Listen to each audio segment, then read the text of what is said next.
Look at this interesting question. How many relations are possible in a set A if NA is 3? कितने relation possible हैं? How many relations are possible? कितने relation possible हैं set ए के अंदर अगर उसके अंदर एलिमेंट हैं 3? So the number I have written this identity you must remember for to solve this question. Number of relation from A to A.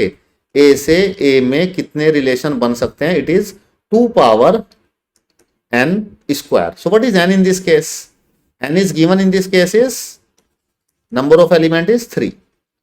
So number of relation possible to n is 3. So put the value of n is 3 in this case, 2 power 3 square, right?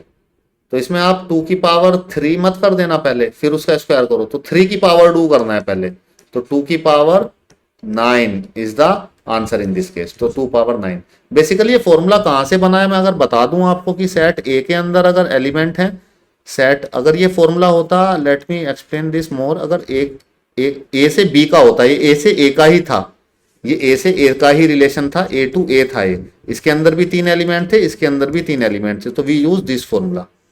So let me elaborate little bit more. Suppose if it is A to B, अगर ये ए to B होता और ए के अंदर होते m element और B के अंदर होते n एलिमेंट, सो तो number of relation in that case, so you can note it down this formula also. Number of relation in that case is 2 की power m into n. So it is the number of relation is 2 power m into n. So this is also the important formula, 2 power m into n is the relation in this case. अगर a के अंदर element होते m और b के अंदर element होते n, तो number of relation आते 2 की पावर m into n. यहाँ पे क्या हुआ, n ही n था, तो यहाँ पे 2 की पावर n into n हो गया, और ये हो गया 2 की power n square, right? I hope this question is clear to you.